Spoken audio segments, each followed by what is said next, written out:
తెలుగు పంచాంగం ప్రకారము ఈసారి అక్షయ తృతీయ వేళ అనేక శుభయోగాలు ఏర్పడుతున్నాయి. అక్షయ తృతీయ రోజు చాలా శక్తివంతమైన అమృత గడియలు వచ్చాయి. ఈ అమృత గడియల్లో కొన్ని పనులు చేస్తే మాత్రం ఈ సంవత్సరం అంతా మీ ఇంట్లో డబ్బుకు ఎలాంటి లోటు ఉండదు. కాబట్టి అక్షయ తృతీయ రోజు ఏ పనులు చేయాలి, ఎన్ని శుభయోగాలు వచ్చాయో పూర్తి వివరాలు ఇప్పుడు తెలుసుకుందాం. హిందూ క్యాలెండర్ ప్రకారము ప్రతి ఏడాది వైశాఖ మాసంలో శుక్లపక్షంలో 3వ రోజు అక్షయ తృతీయ పండుగను జరుపుకుంటాము. ఈ ఏడాది మే 10వ తేదీ శుక్రవారం నాడు అక్షయ తృతీయ వచ్చింది. హిందూ ధర్మంలో శుక్రవారం అంటేనే లక్ష్మీదేవికి అంకితము.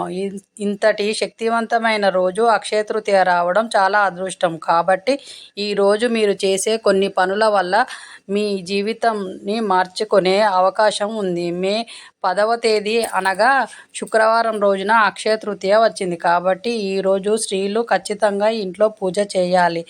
ఎవరైతే అక్షయ తృతీయ రోజు ఇంట్లో పూజ చేస్తారో వారికి ఈ సంవత్సరం అంతా డబ్బు సమస్యలు లేకుండా సుఖ సంతోషాలతో సిరి సంపదలతో జీవిస్తారు. ఈరోజు పూజ చేసేవారు పూజ చేసేటప్పుడు లక్ష్మీదేవికి ఇష్టమైన కొన్ని చిన్న మంత్రాన్ని చదివితే చాలా మంచిది. ఈ సంవత్సరం అంతా మీకు పట్టిందల్లా బంగారమే. ఈ మంత్రం ఏమిటంటే ఓం గౌరీ శంకరాయ నమః. ఈ మంత్రాన్ని కనీసం 3 సార్లు జపించాలి. ఎవరైతే ఈ మంత్రాన్ని జపిస్తారో వాళ్ళకి విశేష ఫలితాలు వస్తాయి. అక్షయ తృతీయ రోజు ఇంట్లో పూజ చేయలేని వారు శివాలయానికి వెళ్ళి శివలింగానికి జలాభిషేకం చేసి ఓం నమఃశివాయ అనే మంత్రాన్ని 108 సార్లు జపించాలి. ఈ మంత్రాన్ని అక్షయ తృతీయ రోజు పఠించడం వల్ల శుభప్రదమైన ఫలితాలు వస్తాయి. మీరు చేసే పనులన్నింటిలోనూ విజయవంతం సాధిస్తారు. మీ ఇంటిపై లక్ష్మీ కటాక్షం వర్ధిల్లుతుంది. ఈరోజు ఇంట్లో పూజ చేసేవారు పూజలో ఖచ్చితంగా ఒక చిన్న కలశాన్ని ఏర్పాటు చేసుకోవాలి. ఈ కలశాన్ని అక్షయ పాత్రగా భావించి, అక్షయ పాత్ర అనగా బంగారంతో నిండి ఉన్న కుండ అని అర్థము.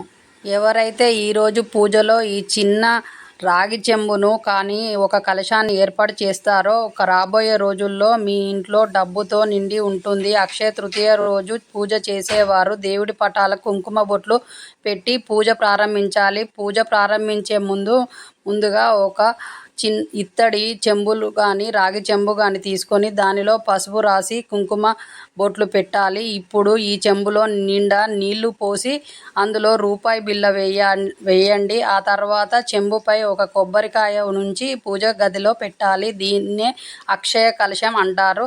అంటే డబ్బుతో నిండి ఉన్న కలశం అని అర్థం. పూజ గది ముందు ముగ్గు వేసి ముగ్గు మీద ఈ కలశాన్ని ఉంచాలి. ఇలా కలశాన్ని ఏర్పాటు చేసుకొని పూజ చేసుకోవాలి. అక్షయ తృతీయ రోజు ఎవరైతే ఈ కలశాన్ని ఏర్పాటు చేసుకొని పూజ చేస్తారో వాళ్ళకి ఊహించని డబ్బు, అంతులేని బంగారం మీ ఇంట్లో ఉంటుంది. అంతటి శక్తివంతమైన ఈ రోజు చేసే పూజకు ఉంటుంది. ఈ రోజు పూజలో లక్ష్మీదేవి పటానికి గులాబీ పువ్వులు సమర్పించాలి. చాలా మంచిది. ఎందుకంటే లక్ష్మీదేవికి గులాబీ పువ్వులు అంటే చాలా ఇష్టమట. అక్షయ తృతీయ రోజు ముఖ్యమైన ఒక 1/2 డజను గాజులు తీసుకొని వచ్చి అమ్మవారి పటం ముందు ఉంచితే చాలా మంచిది. పూజ పూర్తయిన తర్వాత చివర్లో లక్ష్మీదేవికి నమస్కారం చేసుకొని ఓం శ్రీ లక్ష్మీయే నమః అని మంత్రాన్ని మనసులో చదువుకొని కలశం మీద ఉంచిన కొబ్బరికాయ దేవుడికి కొట్టి ఆ తర్వాత కలశంలో ఉన్న నీటిని ఇంట్లో ఉన్న ప్రతి ఒక్కరూ తమ తల మీద చల్లుకోవాలి. ఇలా చేస్తే లక్ష్మీ కటాక్షము సిద్ధిస్తుంది. అలాగే మీ ఇంట్లో కూడా నీళ్లు చల్లండి. ఇలా చేయండి.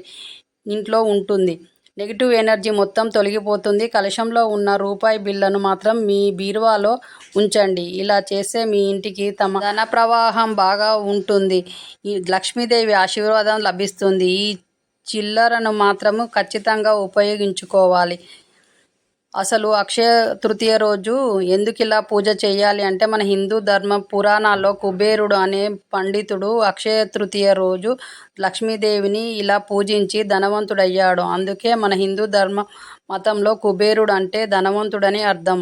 మరి మీరు కూడా అక్షయ తృతీయ రోజు ఇలా పూజ చేసి లక్ష్మీదేవి ఆశీర్వాదం పొంది త్వరలో ధనవంతులయ్యే అవకాశాన్ని పొందండి. మీకు అప్పులు బాధ ఉంటే అక్షయ తృతీయ రోజు లక్ష్మీదేవి చిత్రపటానికి ముందు 5 ఎర్ర గులాబీలు, 2 లవంగాలు ఉంచి పూజ చేయాలి. పూజ పూర్తయిన తర్వాత వీటిని ఒక ఎర్ర వస్త్రంలో మూట కట్టి డబ్బు దాచుకునే చోట పెట్టుకుంటే లక్ష్మి అనుగ్రహము ప్రాప్తిస్తుంది శాస్త్రం చెప్తుంది. దీని వలన మీకు ధనధాన్యాలు లోటు లేకుండా ఉంటాయి. అక్షయ తృతీయ రోజు బంగారం కొనుగోలు చేయడం వల్ల మీ సంపద మరింత పెరుగుతుంది. అలాగే అక్షయ తృతీయ రోజు కొత్త వాహనాలు కొనేవారికి కూడా అదృష్టం వరిస్తుంది పండితులు చెప్తున్నారు. అయితే చాలామంది ఇప్పుడున్న బంగారం ఖరీదు వల్ల అక్షయ తృతీయ రోజు బంగారం కొనలేని పరిస్థితులు ఉంటుంది. అలాంటి వారు అక్షయ తృతీయ రోజు కొబ్బరికాయ కానీ, దక్షిణావర్తి శంఖం కానీ, ఒక చిన్న శివలింగాన్ని కానీ కొనుగోలు చేసి ఇంటికి తెచ్చుకుంటే మంచి శుభప్రదంగా. ఈ మూడిటిలో ఏదో ఒకటి తెచ్చుకొని పూజ గదిలో పెట్టుకొని పూజ చేయాలి. ఇలా చేసిన వారికి ఈ రోజు బంగారం కొనకపోయినా పర్వాలేదు, బంగారం కొనినంత అదృష్టమే మీకు కూడా వర్తిస్తుంది. ఈ పవిత్రమైన రోజున నదీ స్నానం చేసే చాలా మంచిది. అలా చేయడం వల్ల కుదరకపోతే స్నానం చేసేటప్పుడు ఒక బకెట్ నీళ్ళలో గంగాజలము కలిపి స్నానం చేయండి. ఈరోజు ఎవరైతే గంగాజలం స్నానం చేస్తారో వారి జీవితంలో చేసే సంవత్సరం అంతా భోగభాగ్యాలతో కష్టాలు లేకుండా ఉంటారు. లక్ష్మీదేవి సముద్ర గర్భం నుండి జన్మించింది అన్న విశ్వాసం కాబట్టి అక్షయ తృతీయ రోజు లక్ష్మీదేవిని నదిలో నివసిస్తుందని ప్రతీతి. ఇంతటి శక్తివంతమైన రోజున నదిలో స్నానం చేస్తే లక్ష్మీ కటాక్షం కలుగుతుంది బాగానే అర్థం. అందులో ముఖ్యంగా గజకేసరి యోగము, అలాగే ధనయోగము ఏర్పడుతుంది. ఈ యోగాల వల్ల ధనలాభము పొందవచ్చు. అక్షయ తృతీయ రోజునే మహాభారతాన్ని రచించడము మొదలు పెట్టాడు.